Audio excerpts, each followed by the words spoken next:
Hey, what's up? So I'm here to talk to. Ooh, Lord, hold on. This light is too bright. Okay. So I'm here to talk to you guys about how to avoid asshole-ass professors, okay? Now, I've been pretty lucky in my college career to not really get too many bad professors, but all honestly, I'm a senior, and yes, I still use RateMyProfessor.com. RateMyProfessor.com is like a website you go on and you just basically look at reviews, like you do hair reviews of professors. It's crazy, I know.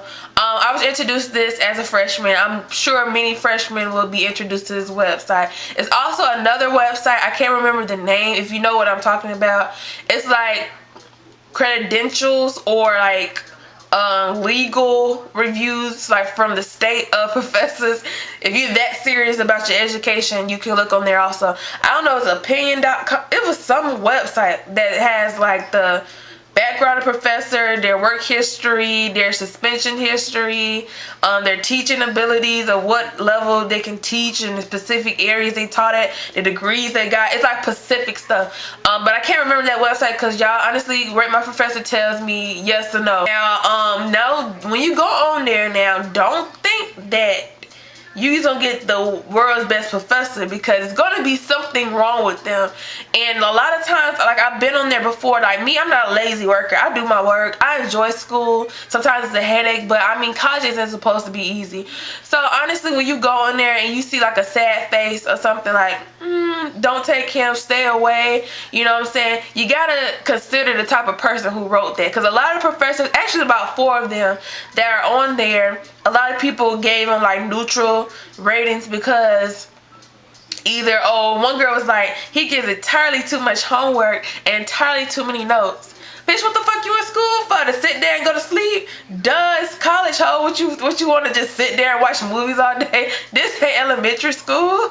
Like, you gotta really consider the person who's writing the review, because a lot of times, like, I had this one professor, he was freaking crazy, and he actually got fired, I believe, about 2 years ago, because I had him freshman year. He was crazy. I believe one time he came to class high as hell. I don't know, he was just crazy. He's very high, really favored, respected professor, and he was just so, he was writing his own book. He wrote about 2 books, and they were on the shelves and everything, but he was crazy. And somebody told me not to take him. He had a sad face on my professor, but I've learned so much from him. I learned the truth about Martin Luther King. I learned the truth about Obama. I learned the truth about everybody that you think is just floating around with butterflies and flowers in their face. Now, some professors, they look too real for some, because you'll be upset. And he even had a disclaimer in his class, right? He said, look, a lot of y'all ain't gonna like me in semester, but I don't give a damn, because I'm here to teach, y'all here to learn. You my employers, I'm your boss. That's what he told us. He was like some professors, they just straightforward, you know what I'm saying? But then some people may give him a sad face on Rate My Professor, because they're like, he's mean, or he gives too much work, he's too strict, I don't like him, blah, don't take him. Now, if you go on there and you see a professor that has entirely super dislikes, I'm talking about when they just screaming, stay away, run as fast as you can.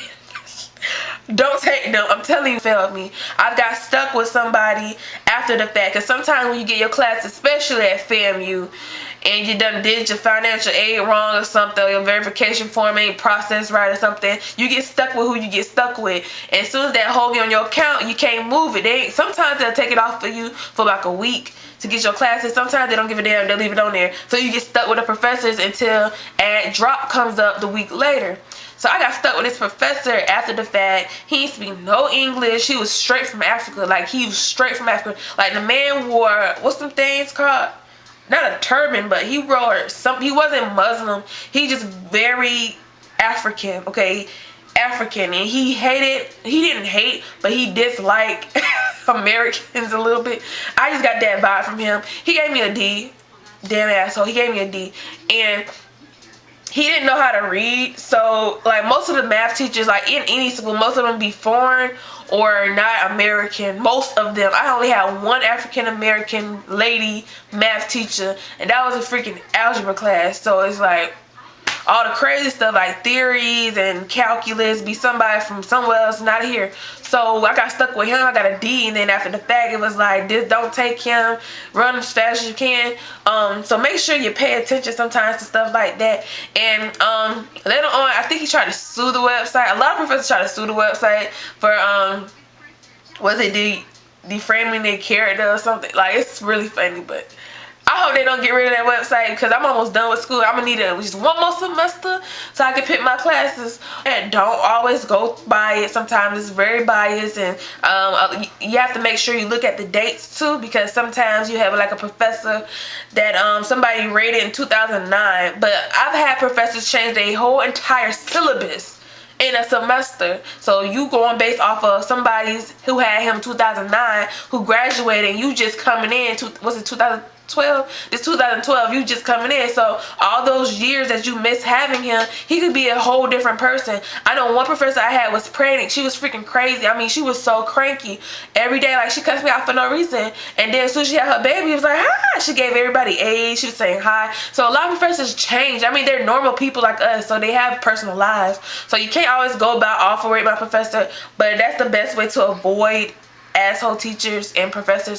But also ask the upperclassmen. If you get cool to upperclassmen in your same major, you're set, because that's how I made it through a lot. I get notes from them. I get their old books. Now, when it comes to textbooks, a lot of professors that I've had have their doctorate degree. They're doctors, so they understand. They've been in school for years. Shit, some of my professors been in school for 25 years. They just like being in school. Crazy, right? They just like being in school. It's buying $200 textbooks. So a lot of them will use old editions. Now, sometimes professors don't have a choice but to use the new edition because that's all they can get at the time. But a lot of them, make sure you ask, can you use an old edition? Because old edition books usually be $1. Yes, I had books that cost $1.75, depending on what it is. Now, science books, hell no. The oldest edition you probably can get is probably from last semester, and sometimes you can't even get old science books.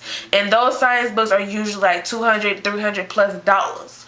I know my juvenile law seminar book is, I think, $174, and the second is the 7th edition. My 6th edition is $2.50, and all they do is change the titles because a lot of publishers and authors and professors who write these textbooks are not getting money off of them after they write them for like one semester. They don't get no money off of them because schools and universities buy them from us for no money at all and try to get our money, and they keep reselling it over and over and over again. So the universities all around the world are getting paid off of these books that the professor wrote one time. But since people are not buying the new edition because it costs so much, they reuse the old one, so the author isn't getting paid off of their books anymore.